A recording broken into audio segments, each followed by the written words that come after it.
ଏବଂ ତା ଦିନଠୁ ତା ପରଦିନଠୁ ହିରଣ୍ୟକଶ୍ୟପଙ୍କର ଆଉ ଆନନ୍ଦ କହିଲେ ଏ ନସରେ ହିରଣ୍ୟକଶ୍ୟପ ବହୁତ ଆନନ୍ଦ ହୋଇ ଉଠିଲେ ଏବଂ କହିଲେ ଯାହା ହଉ ମୁଁ ଯାହା ଚାହୁଁଥିଲି ବର୍ତ୍ତମାନ ମୋର ତା ହେଇଗଲା, ମତେ ଆଉ କିଏ ମାରିପାରିବେ ନାହିଁ, ତେଣୁ ମୁଁ ଯାହା ଚାହୁଁଥିଲି ମୋ ଇଚ୍ଛା ପୂର୍ଣ୍ଣ ହେଇଗଲା।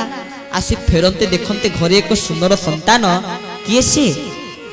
ଭକ୍ତ ପ୍ରହ୍ଲାଦ ମହାରାଜ ଦେଖି ଆନନ୍ଦ ହେଇଗଲେ, କହିଲେ ଏହା ଭିତରେ ମୋର ଏକ ସୁନ୍ଦର ସନ୍ତାନ ବି ଜନ୍ମ ହେଇ ପଡ଼ିଛନ୍ତି, ଭଲ ଭଲ। ଭକ୍ତ ପ୍ରହ୍ଲାଦ ମହାରାଜଙ୍କୁ ବହୁତ ଆଦର ସହିତ ସ୍ନେହ କରିଛନ୍ତି।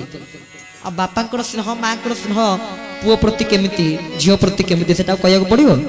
ଆଉ କହିବାକୁ ପଡ଼ିବ ନାହିଁ। ମା କେମିତି ପୁଅକୁ ଭଲ ପାଏ, କାଲି ଯେମିତି ଆପଣମାନଙ୍କୁ କହୁଥିଲେ ଯେହେତୁ ମା ମାନେ ପୁଅକୁ ବହୁତ ଭଲ ପାଆନ୍ତି, ତେଣୁ ମା ମାନେ ବହୁତ ସଂଖ୍ୟାରେ ଆସୁଛନ୍ତି, ଆଉ ବାପା ମାନଙ୍କ ସଂଖ୍ୟା କମି ଯାଉଛି। ଆଉ ତଥାପି ସେ ଡାହାଣ ପଟେ ବହୁତ ବସୁଛନ୍ତି, ବାଁ ପଟେ ବସୁଛନ୍ତି, ସେପଟେ ବସୁଛନ୍ତି, କି ଛିଡ଼ା ହେଇଛନ୍ତି, ତେଣୁ ବହୁତ ତଥାପି ଅଛନ୍ତି, କିଛି ନାହିଁ। ତଥାପି ଯେତିକି ବସୁଛନ୍ତି ଠିକ୍, ଯେତିକି ବସୁଛନ୍ତି କମ୍ ବସନ୍ତୁ, କିନ୍ତୁ ମନ ଦେଇ ଶୁଣନ୍ତୁ, ଆଉ ପରିବର୍ତ୍ତନ ହୁଅନ୍ତୁ। 20,000, 25,000, 10,000, 5,000, 1,000 ଲୋକ ହେଲେ କ'ଣ ଲାଭ?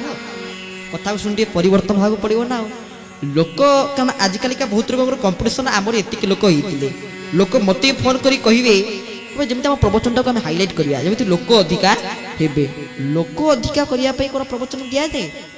ଆଉ ଗୋଟେ ଗୋଟେ ଜାଗାରେ ମୋତେ ଆସି କହିଲେ ଭାଗବତରେ ଯେଉଁ କୃଷ୍ଣ ପ୍ରଗଟ ହେଲେ, କୃଷ୍ଣ ପ୍ରଗଟ ହେଲା ମାନେ ଟିକେ ସ୍ୱାଭାବିକ, ଟିକେ ଗୀତ ଅଧିକା, ଭଜନ ଟିକେ ଅଧିକା ହେବ, କୀର୍ତ୍ତନ ଟିକେ ଅଧିକା, କୃଷ୍ଣ ପ୍ରଗଟ ହେବେ ଆଉ ଆନନ୍ଦ ହେବନି। ତେଣୁ ସେଦିନ ଯେତେବେଳେ ଅଧିକା ଭଜନ ହେଇଯାଇଛି, ତେଣୁ ଆସିକି ମୋତେ କହିଲେ ଟିକେ ଆଜି ଅଧିକା ଭଜନ ହେଇଗଲା। ସେଠୁ ତାଙ୍କୁ ମୁଁ ହାତ ଯୋଡ଼ି କହିଲି, ଆଜ୍ଞା ଆପଣ ପ୍ରବଚନ ନ ଶୁଣିଲେ ମୋର କିଛି ଅସୁବିଧା ନାହିଁ। ମୁଁ କୌଣସି ଲୋକମାନଙ୍କୁ ଆନନ୍ଦ ଦେବା ପାଇଁ, ଲୋକମାନଙ୍କ ମନକୁ ଜିଣିବା ପାଇଁ, ଲୋକମାନଙ୍କୁ ଭଲ ଲାଗିବା ପାଇଁ ଆମେ କେତେବେଳେ ପ୍ରବଚନ ଦେଇନାହୁଁ, ଏବେ ବି ଦେଉନାହୁଁ, କି ଭବିଷ୍ୟତରେ ବି ଦେବୁ ନାହିଁ। ଯାହାଙ୍କ ପ୍ରୀତ୍ୟର୍ଥ କହୁଛୁ ସିଏ ଆନନ୍ଦ ହେଇଗଲେ ସାରା ଜଗତ ଆନନ୍ଦ ହେଇଯିବ। ଯେମିତି ଏଇଠି ଗୋଟେ ଉଦାହରଣ ମନେ ପଡ଼େ, ଆକବର ଆଉ ତାମସେନଙ୍କର କଥା। ଯେତେବେଳେ ଆକବରକୁ ତାମସେନ ଯାଇଥିଲେ ଶ୍ରୀଦାମ ବୃନ୍ଦାବନ, ତାମସେନ ମେଘମାଳାରେ ଗାଇଲେ ଆକାଶରୁ ମେଘ ଆସେ, କିନ୍ତୁ ସେ ବୃନ୍ଦାବନ ଜଣେ ବାବାଜୀ କ'ଣ କରୁଛନ୍ତି, ପ୍ରେମ ସେ ଗାଉଛନ୍ତି। କ'ଣ ଗାଉଛନ୍ତି? ଗୋବିନ୍ଦ ହେ ଗୋପାଳ ହେ ତୋ ଗୁଣ ଗାଇ ଯାଉ ଦିନ, ତୋ ଗୁଣ ଗାଇ ଯାଉ ଦିନ। ଗୋବିନ୍ଦ ହେ ଗୋପାଳ ହେ, ଗୋବିନ୍ଦ ହେ ଗୋପାଳ ହେ ତୋ ଗୁଣ ଗାଇ ଯାଉ ଦିନ, ତୋ ଗୁଣ ଗାଇ ଯାଉ ଦିନ। ତୋ ରୂପ ନେତ୍ରେ ଦେଖି ଥାଉ ହେ ପଦ୍ମ ଆଖି, ତୋ ରୂପ ନେତ୍ରେ ଦେଖି ଥାଉ ହେ ପଦ୍ମ ଆଖି, ତ ଗରିବ ଗଣ୍ଠି ଧନ। ଗୋବିନ୍ଦ ହେ ଗୋପାଳ ହେ, ଗୋବିନ୍ଦ ହେ ଗୋପାଳ ହେ ତୋ ଗୁଣ ଗାଇ ଯାଉ ଦିନ, ତୋ ଗୁଣ ଗାଇ ଯାଉ ଦିନ। बोल श्री बंके बिहारी लाल भगवान की। गोविंद हे गोपाल हे तो गुण गाई जाऊ दिन, तो रूप नेत्रे देखी थाउ हे पद्म आखि, तू तो गरीबर गंठी धन। तो गोविंद को ना थरे तुंडरे उच्चारण करदेले, गोपाल को ना थरे तुंडरे उच्चारण करदेले। जो शरीर स्वतंत्र स्वतः शिहरण खेली उठे, तार अनुभूति कहले केही कहि परिबे नै, समस्त को पाई ता होची अवर्णनीय। भगवान को नाम रे की महिमा, हरि नामे की रस अछि, पान कला लोक सबु जानि छि। हरि नाम रे जो रस अछि जे पान करछि से थरे जानि छि, किंतु से बाबा जनक एमिति राधे राधे कृष्ण कृष्ण गाउछन जे ना ताल अछि, ना लय अछि, ना स्वर अछि, किछि नाही। किंतु तरु लता तृण वृक्ष गच्छ समस्त नाचुचंती, समस्त प्रेम से नाचुचंती। केमिति से गाउचंती कि एमिति? आगवर पचाले तामसिन तमे तरे मेघमाला गा आकाश रे मेघ ही उठे, किंतु याकर तो ताल नाही, स्वर नाही, लय नाही, जोटी कि निजे मांकड़ माने नाचुचंती। वृंदावन आपण माने गले देखिबे तांकर सबुठ बड़ कथा हला मांकड़ सेठी आपण माने को छाड़िबे नाही। आमर जने प्रभुंकर भक्त थिले, गुरुदेवଙ୍କ भक्त जाइथिले वृंदावन। सेदिन एकादशी थाए, गतकाली जेमति एकादशी गला एकादशी थाए, से फल धरिकी जाउथान्ते वृंदावन। बाटे दे गला गोटे मांकड़ हठात खात किना डेंगी आसिक तांको फल को धरिकी पळेला। ୟାଙ୍କ ମନ ଯଦି ଦୁଃଖ ହେଲା ରେ ଏକାଦଶୀ ଆଜି ମୁଁ କିଛି ଖାଇନି ଫଳ ଖାଇବାକୁ ରଖିଥିଲି ଶେଷରେ ମାଙ୍କଡ଼ ଆସିକି ନେଇଗଲା। ଆଉ ସବୁ ସେ ମାଙ୍କଡ଼ ମାନେ କ'ଣ ନିଅନ୍ତି ଆପଣ ସବୁ ଜାଣିପାରିବେନି। ଯେତେବେଳେ ବୃନ୍ଦାବନକୁ ଯିବେ ଆପଣ, ଆମେ ଯେତେବେଳେ ଯାଇଥିଲୁ ପ୍ରଥମ ଯେତେବେଳେ ବ୍ରଜକୁ ଆମେ ଯାଇଥିଲୁ ବୃନ୍ଦାବନକୁ ଯାଇଥିଲୁ, ଗଲାବେଳକୁ ଜଣେ କଟକର ଜଣେ ଭାଇ ମୋ ସହିତ ଯାଇଥାନ୍ତି।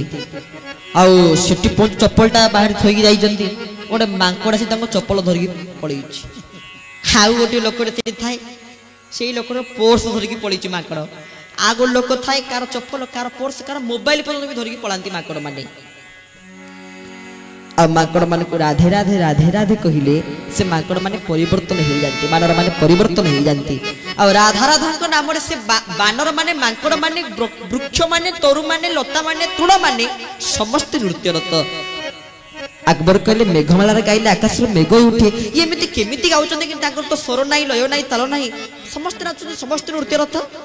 ସେଇଠି ନିଜେ ଅତି ସୁନ୍ଦର ଭାବରେ ତାମସନ୍ କହିଲେ, ମୁଁ ଆପଣଙ୍କୁ ଖୁସି କରିବା ପାଇଁ, ପ୍ରଜାମାନଙ୍କୁ ଖୁସି କରିବା ପାଇଁ, ପ୍ରଜାମାନଙ୍କୁ ଆନନ୍ଦ କରିବା ପାଇଁ ମୁଁ ସିନା ମେଘମାଳାରେ ଗାଇ ଦଉଛି କି ରାଗ ରାଗିଣୀ ଗାଉଛି, କିନ୍ତୁ ବାବାଜୀ କ'ଣ ସମସ୍ତ ଲୋକମାନଙ୍କ ମନକୁ ଖୁସି କରିବା ପାଇଁ ଗାଉଛନ୍ତି?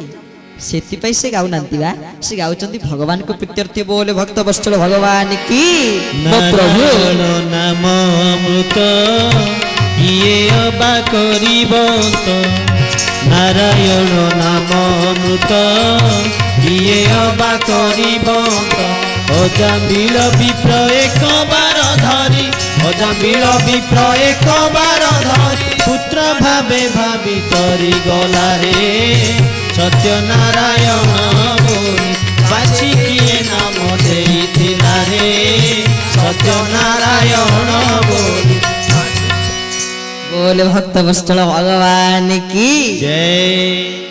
करुणार करुणालय भक्त वांछा कल्पतरु प्रभु तांकु जी आनंद करि परिला, जगत आनंद हेइयो। आउ सत्संग प्रवचन हरि कथा ये मनोरंजन भित्तिक लोक मानक मन को भल लागू एति पई हेइ नाही। सेमिति हिरण्यकशिपु तार प्रकोप देखिबार लागिला।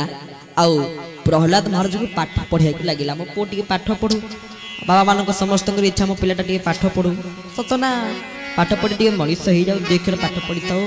तेणु आम माँ मान बाबा मान समस्त इच्छा, हिरण्यकशिपु ता इच्छा पिला टी पाठ पढ़ू। पढ़े कौटी असुरिक गुरुकुल जो सब असुर शिक्षा साम दाम दंड भेद जो शिक्षा दि जाए ताकि से पढ़े प्रहलाद महाराज को।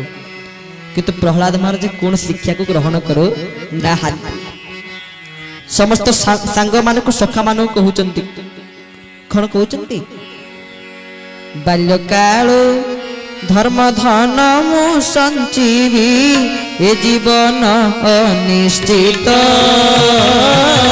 ए जानी कहार आज मृत्यु काल हो जीव उपस्थित, ए जानी कहार होई जीव उपस्थित, ए जानी कहार আজি মৃত্যু কাল ওই জীব উপস্থিত। बोल सदगुरुदेव भगवान की जय। बाल्य कालु धर्म धन मु संजीवी ए जीवन अनिश्चित, के जानी कहार आज मृत्यु काल होई जीव उपस्थित। छोट पिला माने तांकर कोन कम बहादुरी, मु कोन एबे डाकिबी, बुढ़ा आइले जाई ठाकुर को डाकिबी ना, एबे डाकी कोन करिबी, एबे कोन मत समय हबो, ए पाठ पढ़िबो, मोर के जे काम स्कूल जी पाठ पढ़ी, मोर खेला खेली काम अछि, मु कोन एबे ठाकुर को डाकी परिबी, मो द्वारा ता हेई परिबो नाही। जा हबनी बाल्य काले आ ता कोन हबो वृद्ध बयसे, केबे भी हेई परिबो नाही, वृद्ध काल रे ता केबे भी हेई परिबो नाही। छोट पिला बेलू हमको भगवान को शरण को जीवा को पड़ो, पिला बयस छोट पिला बयस सब मो माँ मत गोटे शिक्षा दे था। मो माँ मत कह तू पाठ पढ़ कि न पढ़ कि ठाकुर को छाड़बूनी, सी तो सब देदेवे, सब देला बाला है सी प्रभु। जगत को जी जगाऊ खाद्य ताहा कि किस देव नैवेद्य, तेणु तू ही तो मन को देदे, प्रभु तो सब देदेवे। तेणु पाठ केमिति हुए, पाठ कोठू आसे सेटा प्रभु ही जानती, ता प्रभु ही विचार करती, सब किछि तांको पाखरे ही ସମର୍ପିତ ଅର୍ପିତ